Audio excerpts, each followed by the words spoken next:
Hello বন্ধুরা, আশা করি সকলে ভালো আছেন। সকালবেলা থেকে একই চিন্তা তো, যে আজ কী বানাবো যেটা হেলদিও হবে, টেস্টিও হবে, আবার পকেট ফ্রেন্ডলিও হবে। চলুন তাহলে আজকে দেখা যাক কী রান্না করি। আজকে ভাবছি ডাল রান্না করব। এই জন্যে হাফ বাটি মতো মুসুর ডাল, মুগ ডাল আর অড়হর ডাল এটা আমি 2 ঘন্টা আগে গরম জলে ভিজিয়ে রেখেছিলাম। এখন কিন্তু অনেকটাই নরম হয়ে গেছে আর ডালটাও বেশ ফুলে উঠেছে।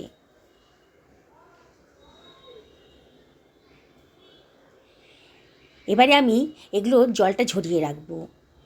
একটা মশলা বানিয়ে নেব। এই জন্যে আমি ছোটো সাইজে 3খানা পেঁয়াজ নিয়ে নিয়েছি। প্রথমেই পেঁয়াজের খোসাগুলো কেটে বাদ দিয়ে দিচ্ছি। এই ডালটা অসম্ভব টেস্টি হয়। এটা লুচি, রুটি, পরোটা, ভাতের সাথেও কিন্তু দারুণ খেতে লাগে। পেঁয়াজটাকে আমি কুচু কুচু করে কেটে নিচ্ছি।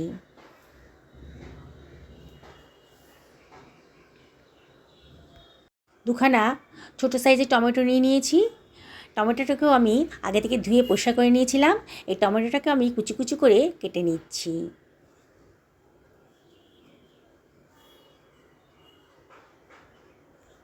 টমেটোটা কাটা হয়ে গেছে, সরিয়ে রাখলাম। এবার গ্যাস ওভেনে একটা কড়াই বসিয়ে দিচ্ছি। গ্যাসের ওভেনটাও ধরিয়ে দিলাম।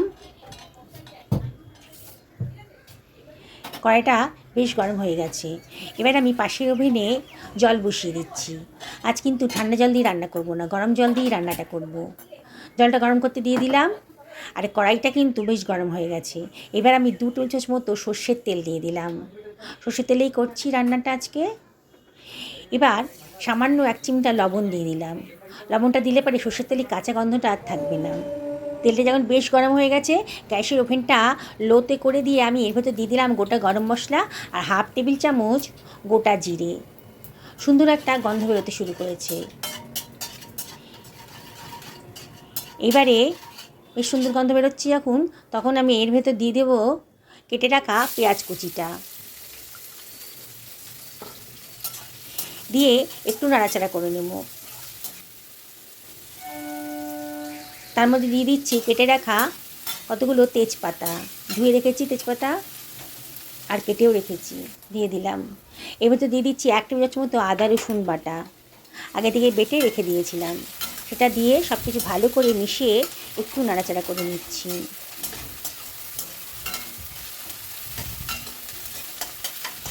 পেঁয়াজের কালারটা যখন একটু চেঞ্জ হয়ে গেছে, তখন গ্যাসের ফ্লেমটা লোতে করে দিয়ে দিয়ে দিচ্ছি কিছু বেসিক মশলা। হাফ টেবিল চামচ মতো হলুদের গুঁড়ো দিলাম, 1 টেবিল চামচ ধনের গুঁড়ো আর হাফ টেবিল চামচ জিরের গুঁড়ো আর 1 টেবিল চামচ লঙ্কার গুঁড়ো দিলাম। আর দিয়ে দিচ্ছি 1 টেবিল চামচ লবণ, পরে প্রয়োজন হলে আরও দেব। এবারে সব কিছু ভালো করে একটু নাড়াচাড়া করে নিচ্ছি। আমি পাশের বসে যে গরম জলটা বসিয়েছিলাম, ওখান থেকে একটুখানি গরম জল নিয়ে মশলার ভেতর দিয়ে দিলাম। মশলাটা ভালো করে কষিয়ে নেব। নেড়ে নেড়ে ভালো করে মশলাটাকে কষিয়ে নিচ্ছি।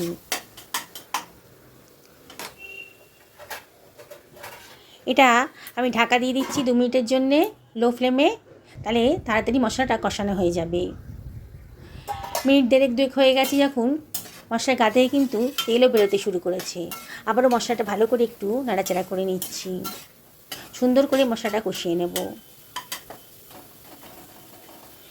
এবারে আমি এর ভেতর দিয়ে দিচ্ছি জল ঝরিয়ে রাখা অড়হর ডাল।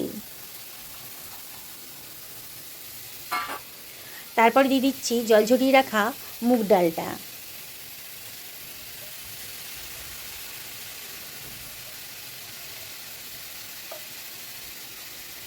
তারপরে দিচ্ছি মুসুর ডাল, এটাও জল ঝরিয়ে রেখেছিলাম, দিয়ে দিলাম।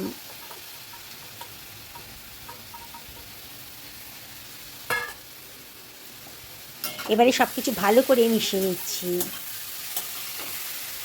মিনিট 1.5-2 মতন ভালো করে এটাকে কষিয়ে নেব।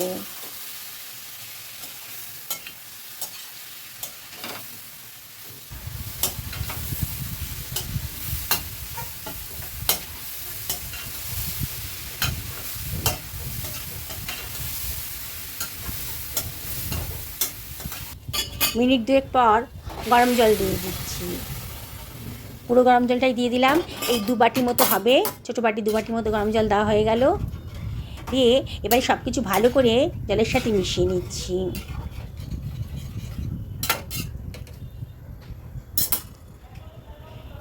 আরও পাশের ওভেনে একটু জল বসিয়ে দিলাম, যদি প্রয়োজন হয় তাহলে গরম জলটা আমি ইউজ করতে পারবো।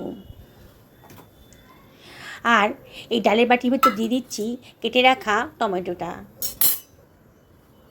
কতগুলো কাঁচা লঙ্কা চিড়ে রেখেছিলাম সেটাও দিয়ে দিলাম। দিয়ে মিনিট 5 এটা হাই ফ্লেমে তারপরে লো ফ্লেমে একটু রান্না করে নেব। 2 টেবিল চামচ মতন টক দই ভালো করে ফেটিয়ে নিচ্ছি। টক দইটা দিলে পরে ডালের ভেতর খুব সুন্দর একটা টেস্ট আসবে।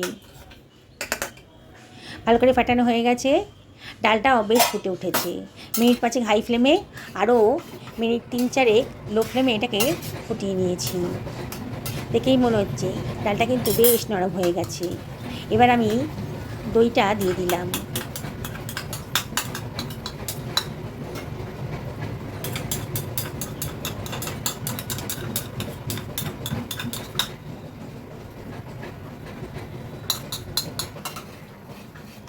সব কিছু আবারও ভালো করে মিশিয়ে নিচ্ছি।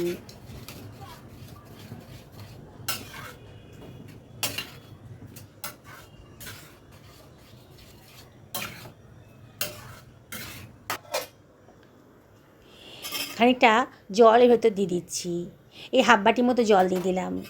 আরও একটু ফুটতে দেব। এই আজকে ডালটা খুব বেশি পাতলাও হবে না আর খুব বেশি ঘনও হবে না, একটু মাখো মাখো হবে। আবারও সব কিছু ভালো করে মিশিয়ে নিচ্ছি। খুবই টেস্টি, একবার যদি খান না তাহলে কিন্তু বারবার করে খেতে ইচ্ছা করবে। আমি একটু চেক করে দেখছি লবণটা ঠিক আছে কি না। একটু কম মনে হচ্ছে লবণটা, তাই এখানে হাফ টেবিল চামচ মতো লবণ আমি এর ভেতর দিয়ে দিলাম। গ্যাসের ফ্লেমটা লো করে দিয়েছি। এর ভেতর দিয়ে দিচ্ছি 1 টেবিল চামচ মতো চিনি। চিনিটা অপশনাল, তবে দিলে পরে কিন্তু দারুণ সুন্দর একটা টেস্ট আসে। কতগুলো কিশমিশের দানাও দিয়ে দিলাম, দারুণ সুন্দর খেতে লাগবে। বললাম না বন্ধুরা, এটা লুচি, রুটি, পরোটা, পোলাও, ভাতের সাথেও কিন্তু দারুণ সুন্দর খেতে লাগবে। লো ফ্লেমে আবার একটুখানি ফুটিয়ে নেব। ঢাকা দিয়ে দিলাম। মিনিট 2 পরে ঢাকাটা তুলে দিয়েছি। দেখুন আমার কিন্তু ডালটা পুরো রেডি হয়ে গেছে। আর বেশি পাতলা করব না, এরকমই গ্রেভিটা রাখবো। এবার এর ভেতর একটা তড়কা দেব। পাশের ওভেনে ডালের কড়াইটা দিয়ে এই ওভেনে আমি একটা তড়কা প্যান বসিয়ে দিয়েছি।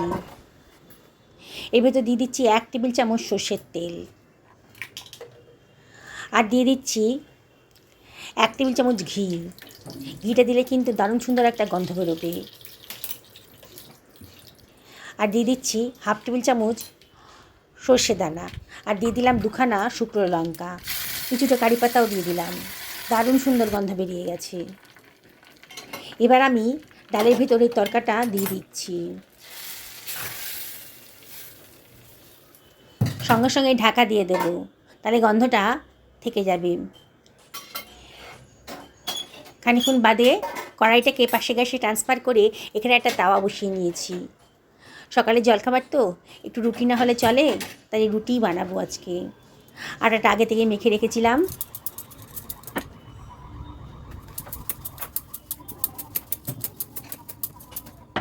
বন্ধুরা, আমার এই রেসিপি যদি আপনাদের ভালো লাগে তাহলে লাইক, শেয়ার, কমেন্ট করতে কিন্তু ভুলবেন না। আর আমার চ্যানেলটা সাবস্ক্রাইব করবেন। আর যদি ফেসবুক থেকে দেখেন তাহলে আমার পেজটাকে ফলো করার জন্যে রিকোয়েস্ট করলাম।